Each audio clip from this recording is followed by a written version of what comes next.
Before a crowd Spanish police estimated to be almost 1.5 million, Pope Benedict XVI presided at the closing Mass for World Youth Day 2011, during which he encouraged young people to live their faith and proclaim the message of the Lord Jesus. Upon arrival at Madrid's Cuatro Vientos airfield, where the young people spent the night, the Holy Father was taken on a 15-minute ride through the crowd in the Pope-mobile to greet the young pilgrims and the faithful. Afterwards, the Pope joined the thousands of priests, bishops, and cardinals to begin the celebration of the closing Mass. Dear young friends, I have been thinking a lot about you during this time in which we have been separated. I hope you have been able to get some sleep in spite of the weather. I am sure that since dawn you have raised up your eyes more than once. Not only your eyes, but above all your hearts, turning this occasion into prayer. God turns all things into good. With this confidence and trusting in the Lord who never abandons us, let us begin our Eucharistic celebration, full of enthusiasm and strong in our faith. In his homily, the Holy Father reminded young people that the Mass was the pinnacle of World Youth Day, and that the Lord Jesus wishes to accompany them on their journey of faith. In this celebration of the Eucharist, we have reached the high point of this World Youth Day. Seeing you here, gathered in such great numbers from all parts of the world, fills my heart with joy. I think of the special love with which Jesus is looking upon you. Yes, the Lord loves you and calls you his friends. He goes out to meet you, and he wants to accompany you on your journey, to open the door to a life of fulfillment, and to give you a share in his own closeness to the Father.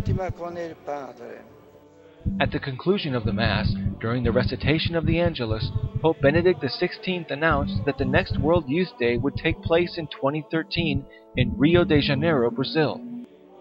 It would be his second apostolic visit to the country with the largest Catholic population in the world. I am pleased now to announce that the next World Youth Day will be held in 2013 in Rio de Janeiro.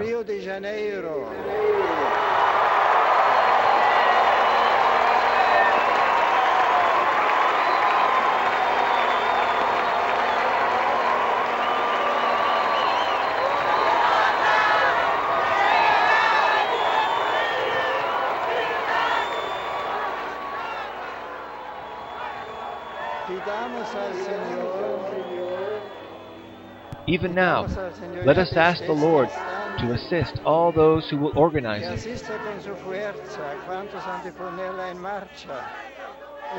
and to ease the journey there of young people from all over the world, so that they may be able to join me in that beautiful city of Brazil.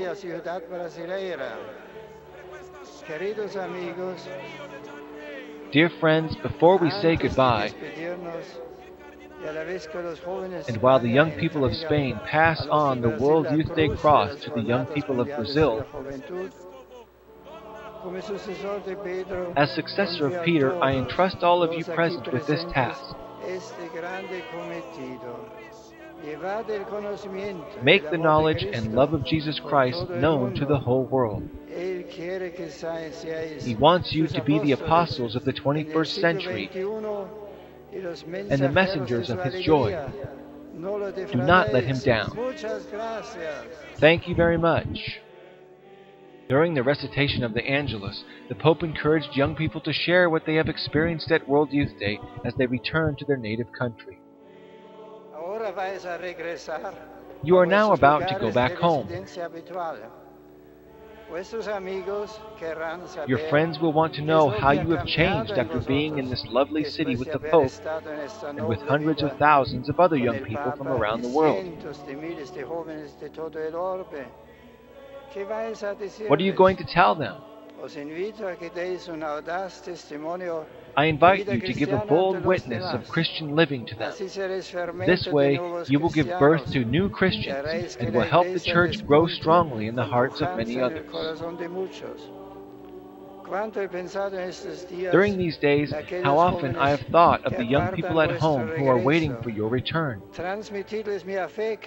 Take my affectionate greetings to them, to those less fortunate, to your families, and to the Christian communities that you come from.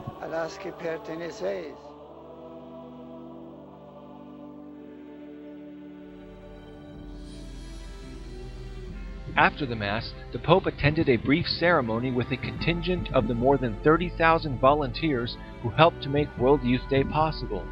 He thanked them for their invaluable service and the evangelical sacrifices made by all those who volunteered to help organize the event.